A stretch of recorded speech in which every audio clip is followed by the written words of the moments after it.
പ്രേം നസീർ ഫൗണ്ടേഷൻ്റെ ചെയർമാനാണ്. ഫൈസൽ സെക്രട്ടറി, നമ്മുടെ Nasar executive committee മെമ്പറാണ്. പിന്നെ സജന നമ്മുടെ ട്രിവാൻഡ്രം ചാപ്റ്ററിൻ്റെ ചെയർമാനാണ്. അദ്ദേഹം അൻവർ.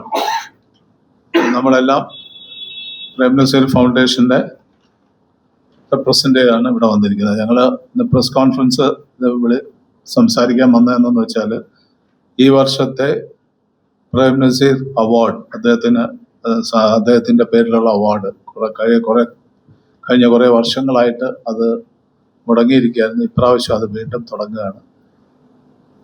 അത് പ്രസിദ്ധ സംവിധായകനായിട്ടുള്ള പ്രിയദർശനാണ് ഈ മാസം 16-ാം തീയതി നസീർ സാറിൻ്റെ അദ്ദേഹത്തിൻ്റെ സ്മൃതി ദിനത്തിൽ നമ്മൾ തിരുവനന്തപുരം ടാഗോർ തിയേറ്ററിൽ വെച്ച് ബഹുമാനപ്പെട്ട കേരള ഗവർണറാണ് അദ്ദേഹത്തിന് സമ്മാനിക്കുന്നത്. അപ്പോൾ ഇതിനു മുമ്പ് നിങ്ങൾക്കൊക്കെ അറിയാം, ഇത് വളരെ ഗംഭീരമായിട്ടാണ് ഈ അവാർഡുകൾ നടത്തിയിട്ടുണ്ട്. ഒത്തിരി പഴയ ആൾക്കാർ ഒക്കെ ഇതിൽ അവാർഡുകൾ സ്വീകരിച്ചിട്ടുണ്ട്. തൃക്കൃഷി സുകുമാരൻ നായർ, വൈക്കം മുഹമ്മദ് ബഷീർ, പി ഭാസ്കരൻ, അടൂർ ഗോപാലകൃഷ്ണൻ, ആറന്മുള പരമ്പ, മധുസാറ്, അങ്ങനെ മോഹൻലാൽ, സുരേഷ് ഗോപി തുടങ്ങി നിരവധി ആൾക്കാർ, 20ഓളം. ഇത് 20ാമത്തെ അവാർഡാണ് പ്രിയദർശന് കിട്ടുന്നത്. അതിന് മുമ്പ് ഒത്തിരി എല്ലാവരും വാങ്ങിച്ചിട്ടുള്ളവരൊക്കെ പ്രഗത്ഭരായിട്ടുള്ള ആൾക്കാരാണ്. Yesudas, Devarajan master, Sethumadhavan sir, Vincent master, Jagadish Sreekumar, Sukumari, Balendra Menon, Suryakrishnamoorthy, Hariharan തുടങ്ങിയവരാണ് മുൻ വർഷങ്ങളിൽ ഇത് വാങ്ങിച്ചത്.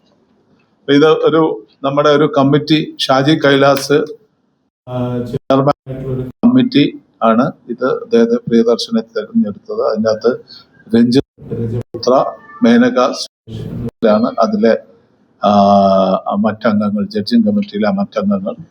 ചെയർമാൻ സുരേഷ് കുമാർ അതിലെ വേറൊരു അംഗവുമായിട്ടാണ് ഈ കമ്മിറ്റിയാണ് പ്രിയദർശനെ തിരഞ്ഞെടുത്തത്.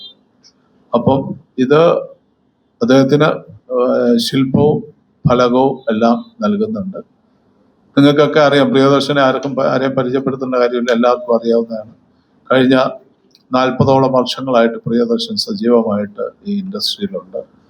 അദ്ദേഹത്തിൻ്റെ കാര്യങ്ങളെക്കുറിച്ച് നമ്മൾ പറയേണ്ട കാര്യമില്ല. അദ്ദേഹം ഏറ്റവും കൂടുതൽ ഹിന്ദി സിനിമ ചെയ്തിട്ടുള്ളൊരു സൗത്തിൽ നിന്നുള്ള ഏറ്റവും വലിയ സംവിധായകനാണ്. ശരിക്കും ഹിന്ദിയിലും എനിക്ക് തോന്നുന്നു പ്രിയൻ ഇപ്പം ചെയ്തുകൊണ്ടിരിക്കുന്ന 2 പടവും കൂടെ കഴിഞ്ഞാൽ ഹിന്ദിയിലും ഏറ്റവും കൂടുതൽ പടം ചെയ്യുന്ന പ്രിയനായിരിക്കും. എന്ന് വെച്ചാൽ ഡേവിഡ് ധവാനാണ് ഏറ്റവും കൂടുതൽ പടം ചെയ്തിട്ടുള്ളതെന്നാണ് എൻ്റെ ഓർമ്മ.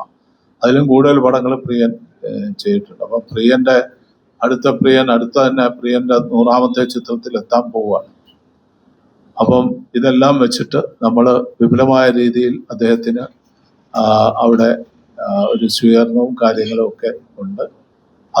അതിനുശേഷം 16-ാം തീയതി വൈകിട്ട് അതിനുശേഷം നസീർ സാറിൻ്റെ പടത്തിലെ പാട്ടുകൾ വെച്ചിട്ടുള്ളൊരു ഗാനമേള, അതിൻ്റെ ഒപ്പം പ്രിയൻ്റെ സിനിമകളിലെ പാട്ടുകളും ഉണ്ടാവും. ഇതാണ് 16-ാം തീയതിത്തെ പ്രോഗ്രാം. അപ്പോൾ അതിൽ നിങ്ങളുടെ എല്ലാവരുടെയും സപ്പോർട്ട് വേണം, നിസ്സീമമായ സഹകരണം വേണം. അത് അഭ്യർത്ഥിക്കാൻ കൂടെ വേണ്ടിയിട്ടാണ് ഈ പ്രസ് കോൺഫറൻസ്. എല്ലാവരും എത്തി ഈ പ്രോഗ്രാം വലിയൊരു വിജയമാക്കി തരണമെന്ന് അഭ്യർത്ഥിക്കുന്നു.